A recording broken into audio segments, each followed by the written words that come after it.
Sorry भाई, sir कभी कभी ऊपर जाने के लिए नीचे गिरना पड़ता है, क्योंकि employ is a cost but you have to get the revenue from the employ. लेकिन हजारों लोगों को निकाल भी दिया, फ्रॉड केसेस है इसके ऊपर। इंडियन जनता तो है उल्लू की पट्टी। करियर, मान लो आपका प्लान ए है, प्लान बी है। मैं आपको ये अभी करियर गाइडेंस दे रहा हूँ, फ्री जनरल है। जॉब कितने लोगों को मिलता है, आपके स्कूल कॉलेजेस कभी नहीं बोलते थे। यूपीएससी तैयारी की कोई मार्केट वैल्यू नहीं होती है। ये स्टेटमेंट जो प्रिंट में पब्लिश्ड है अमित जी का, जो स्टडी आईक्यू में बच्चों को यूपीएससी की तैयारी करवाते हैं, उनके क्लासेस लेते हैं। एक बात याद रखो, स्कूल कभी भी आपको जॉब नहीं दे पाएगा, कॉलेज कभी भी जॉब नहीं दे पाएगा। आपको जॉब लेना है तो कंपनी ही आपको जॉब देगा, ठीक है। क्यों IIM में जाओ, देखो, या कि दिल्ली यूनिवर्सिटी में घुसो, किसी यूनिवर्सिटी में घुस जाओ, फॉरेन फैकल्टीज, फॉरेन स्टूडेंट्स मिलेंगे नहीं आपको। ये वो जगह है जहाँ वो मुखर्जी नगर, जहाँ पे सब यूपीएससी वाले बैठे होते हैं। एबिलिटी उनकी है नहीं, क्योंकि जो पूरा करिकुलम रहा है वो इस लायक रहा ही नहीं है कि वो पढ़ करके 4 साल बीटेक करके किसी इंडस्ट्री में कोई सार्थक, यूज़फुल, प्रोडक्टिव काम कर सके। तो कोई किस बात के पैसे देगा? जितना आपकी योग्यता है। एक्सप्लॉइटेशन अगर किया है तो एकेडमिक्स ने करा है, आपके कॉलेज और यूनिवर्सिटी ने करा है, उन्होंने करा है एक्सप्लॉइटेशन। उन्होंने 4 साल में आपको इस लायक नहीं बनाया कि इंडस्ट्री आपको पैसे दे। और इंडस्ट्री तो देखिए प्रॉफिट ओरिएंटेड है। आप अगर वहाँ पर 100 का काम करोगे, उनको 100 का मुनाफा दोगे, तो वो 100 में से 10-20 आपको दे देंगे। वहाँ तो सीधी सी बात ही है, वहाँ पर कोई भंडारा तो लगा नहीं हुआ। समझ में आ रही बात है?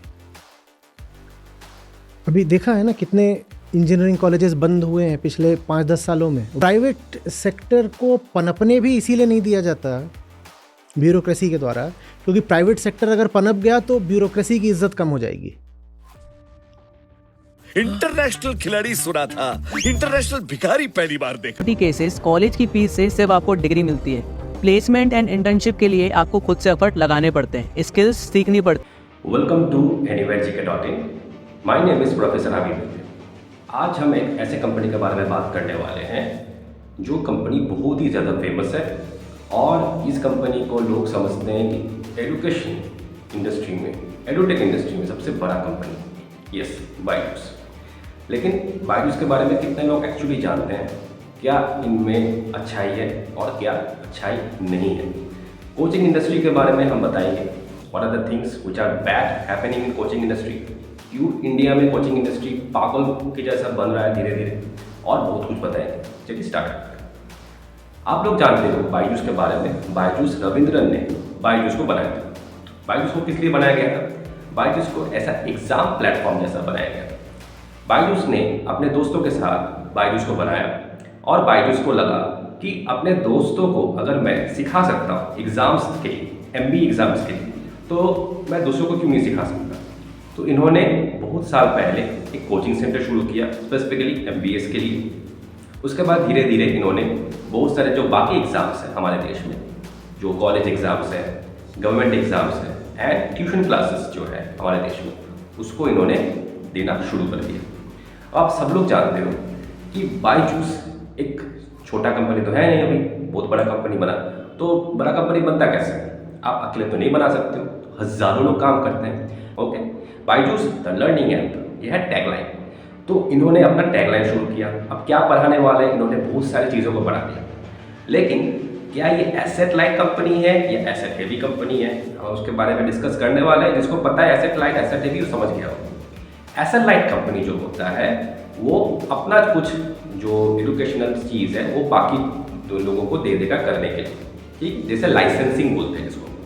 एसेट हेवी कंपनी है जो अपना लाइसेंसिंग दूसरे को नहीं देते हैं, ये अपना जो जितने सारे काम है खुद ही करते हैं। मान लीजिए फॉर एग्जांपल बिग बाजार का था, बिग बाजार का मैंने केस स्टडी दिया था, बिग बाजार की यूट्यूब दिया, एसेट हेवी कंपनी था, एसेट लाइट नहीं था। इसको लग रहा था कि मेरे जितने सारे काम है, पॉलिसीज है, अगर किसी दूसरे को पता चल गया तो मेरा शायद बिजनेस खत्म हो जाएगा। बाय द वे ऐसे ही बिजनेस खत्म हो गया इसका। तो बायजूस किस इंडस्ट्री में है? बहुत सारे लोग बोलते हैं एजुकेशन इंडस्ट्री में, लेकिन मैं तो नहीं बोलता हूँ एजुकेशन इंडस्ट्री में। ये एक्चुअली कोचिंग इंडस्ट्री में है, ट्यूशन इंडस्ट्री में है, और आपका जो कोचिंग इंडस्ट्री में बात कर रहा हूँ, जो हम लोग जो कोचिंग देते हैं वो वाला नहीं, हम लोग प्रोफेशनल कोचिंग देते हैं।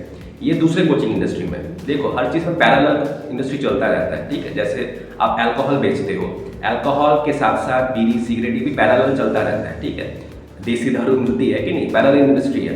तो ये लोग एजुकेशन इंडस्ट्री में नहीं, एजुकेशन इंडस्ट्री में कौन कौन से आते हैं, स्कूल्स, कॉलेजेस, प्रोफेशनल कोचिंग जैसे हम देते हैं, उसमें भी एडुटेक आता है। वो है एक्चुअल एजुकेशन, जहाँ पे हम professional knowledge, professional skills, training, certifications, internships ये सब देते हैं, जो आपके सीवी में जाता है।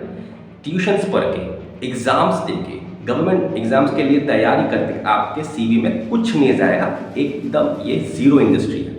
तो बायजूस जो है, हम उसके पहले कंपनीज के क्या क्या इनका कोर्स बिकता है, फॉर एग्जांपल बहुत फेमस कोर्स है वो है ट्यूशन क्लासेस, ठीक है। इनको दिया जाता है छोटे बच्चों को। अब हमारे यहाँ पे बहुत सारे पेरेंट्स आते हैं। उसके बाद जो मैं बताऊँगा ये चीज़, उसके बाद जो सबसे ज़्यादा फेमस है वो है IAS का। और आप यहाँ पे देख पा रहे हो कि बायजूस का IAS का फीस कितना ज़्यादा है। और ये बायजूस का नहीं है, हर जगह आप IAS का कोचिंग सेंटर देख लोगे, ऐसा ही फीस है। हमारे देश में 1000 जॉब्स के लिए 10 लाख IAS मतलब एक्सपीरियंस अप्लाई कर रहे हैं, कैंडिडेट बोल सकते हो, एक्सपीरियंस बोला जाता है। बाप रे बाप, मतलब ये लोग शायद मंगलयान पे एक यान भेज देंगे, कुछ ऐसे कुछ। मतलब करियर, मान लो आपका प्लान ए है, प्लान बी है। मैं आपको ये अभी करियर गाइडेंस दे रहा हूँ फ्री ऑफ कॉस्ट। प्लान है, मान लो आपको कोई भी ABCD कोई डिग्री लेना है, डिग्री तो मिल गया मान लो। डिग्री मिलने के बाद आपका प्लान बी क्या है, जनरल है। जॉब कितने लोगों को मिलता है, ये आपका स्कूल कॉलेजेस कभी नहीं बोलते। जॉब सिर्फ 10% लोगों को मिलता है। कंपनी के पास इतना पैसा नहीं है कि सब लोगों को हायरिंग करना शुरू करते हैं। या फिर हम इंटर्नशिप भी कर सकते हैं, सेल्फ एम्प्लॉयमेंट कुछ भी हम कर सकते हैं, छोटा मोटा बिजनेस कर सकते हैं, सेल्फ एम्प्लॉयमेंट में किसी भी जा सकते हैं। ये होता है प्लान बी, और वही प्लान ए के साथ प्लान बी हम आपको बताते हैं। और यही के लिए हमारे यहाँ पे बहुत सारे स्टूडेंट्स आते हैं, उनके पेरेंट्स भी आते हैं। तो जब पेरेंट्स आते हैं तो हम उनके साथ बात करते हैं। तो उनके साथ बात करते करते पेरेंट्स हम लोग पूछते हैं कि आपने कहा ऐसा ट्यूशन पढ़ाते हो कि ऐसे ही अच्छे से। बहुत सारे लोग अच्छे होते हैं, ट्यूशन के चक्कर में नहीं बैठे रहते। दे अंडरस्टैंड, उनके पापा मम्मी बहुत स्मार्ट है और वो जानते हैं tuitions are only for idiots, ठीक है। जैसे हमने ट्यूशन किया था स्कूल्स में, क्योंकि मैं सरकारी स्कूल में था, जानते ही सरकारी स्कूल फैकल्टी होता नहीं है, यही हालत। तो हम लोग ने बोला अरे हमको तो बेवकूफ़ बनाया गया था, है कि नहीं, ट्यूशन पढ़ाया गया। तो वो लोग भी हंसते, हम भी हंसते। तो मजाक तो चलता रहता है इस चक्कर में। मेन चीज़ क्या है कि ट्यूशन्स, ये लोग जो मान लो कोई पेरेंट है, ये लोग हमें बोलते हैं नहीं हमने तो ऐसे कंपनी से आया था बायजूस से। तो ये लोग कैसे बात करते हैं, बहुत सारे वीडियोस हैं, उसमें भी मैंने सुना है कि ऐसे private schools are 10 times better as compare to government schools, ठीक है। आपको और ऐसा ट्यूशन में पैसा लगाने का ज़रूरत नहीं है।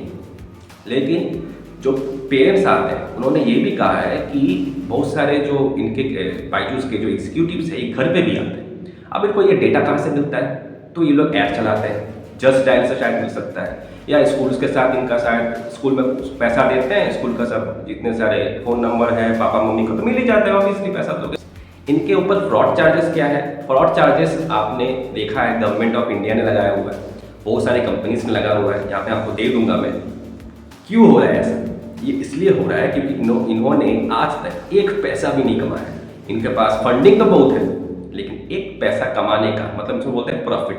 ये लोग सोचो बायजूस जो है वो पता नहीं ये MBA को ट्रेनिंग दिया था, इसको खुद नहीं पता कि at the end of the day you have to earn the profits. So इसको पता ही नहीं है कि कंपनी चलाना कैसे है, और ये इसको बैठा दिया 10 साल हो गया अभी भी प्रॉफिट नहीं कमा है। तो इसको खुद कंपनी चलाना नहीं आता है, जो कुछ सालों से 1 करोड़ का भी छोड़ दो, 1 रुपये का प्रॉफिट नहीं कमाया।